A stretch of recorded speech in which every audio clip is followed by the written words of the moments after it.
నేను చాలాసార్లు ప్రస్తావించాను. బీఆర్ఎస్, కాంగ్రెస్ కలవడానికి సిద్ధమై చివరిలో రేవంత్ రెడ్డి కారణంగా మాత్రమే ఆగింది. ఈవెన్ కేకే అటు కాంగ్రెస్తో బీఆర్ఎస్ ఎంపీగా ఉంటూ కాంగ్రెస్తో సాన్నిహిత్యం మెయింటైన్ చేసింది. ఈవెన్ ఐఎన్డిఐఏ కూటమి తరపున ప్రోగ్రాంలో పాల్గొన్నది ఎలక్షన్స్ ముందు. ఒకసారి గుర్తుకు తెచ్చుకుంటే పెద్ద ఎత్తున బీఆర్ఎస్ పాల్గొంది. అప్పుడు ఈవెన్ బంధుకు కూడా పిలుపునిచ్చిన దాంట్లో కూడా సహకరించినటువంటి సిచ్యుయేషన్.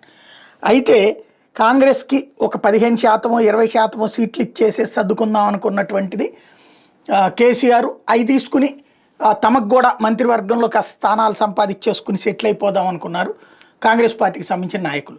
వాస్తవం కాంగ్రెస్ నాయకులకి స్వార్థం ఎక్కువ ఉంటుంది. ఎలాంటి స్వార్థం అంటే, తమ పార్టీతో పెద్ద ప్రయోజనం లేదు, తమ పార్టీ అవసరానికి ఉపయోగపడుతుంది. కానీ తమ పార్టీలో 10 గ్రూపులు ఉంటాయి, ఆ గ్రూపుల్లో 10 మందిని పైన ఉన్నటువంటి వాళ్ళని మేనేజ్ చేసుకుంటే ఏదో లక్కీగా ఒకళ్ళకి అవకాశం వస్తుంది, ప్లస్ డబ్బు ఉండాలి. ఇంత చేస్తే సెక్యూరిటీ ఉండదు.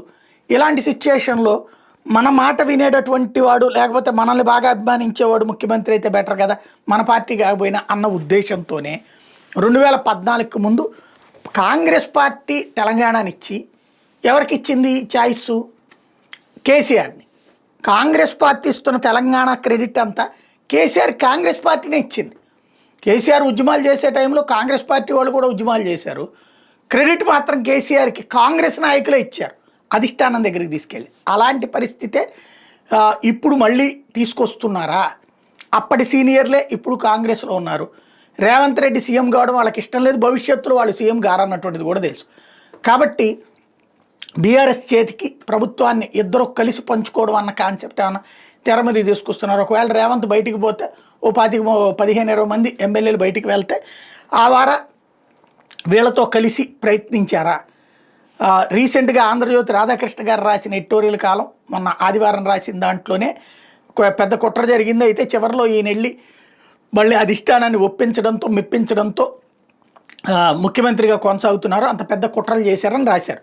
ఇప్పుడు బీజేపీకి సంబంధించిన రాజ్యసభ సభ్యుడు, జాతీయ నాయకుడు లక్ష్మణ్ స్టేట్మెంటు దానికి పూర్తిగా సపోర్టింగ్గా, మరికొంత ఇన్ఫర్మేటివ్గా ఉందన్నమాట.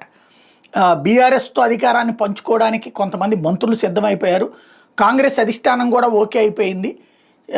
కాకపోతే ప్రస్తుతానికి ఈ విషయం అంతా తెలిసినటువంటి రేవంత్ ఇక తట్టుకోలేని పరిస్థితులలోనే అధిష్టానాన్ని ఏదో ఒప్పించి సర్దుకుంటున్నాడు. ఇక అధిష్టానాన్ని ఒప్పించడానికి మంత్రులు ఏమనలేక బీజేపీ మీద విరుచుకుపడుతున్నాడు అన్నటువంటి పదాలు. సరే, బీజేపీ మీద విరుచుకుపడడానికి దానికి ఆన్సర్ బనకచర్ల ఇట్లాంటి పాయింట్కి ఆన్సర్ అయి డిఫరెంట్. కానీ ఈ కుట్ర గురించి లక్ష్మణ్ మాట్లాడడం అంటే వాళ్ళకి సహజంగా ఉంటుంది మ్యాటరు, జాతీయ స్థాయిలో ఉన్నారు కాబట్టి. అట్లా జరిగిందా అన్నటువంటిది ఇప్పుడు పెద్ద చర్చనీయాంశం.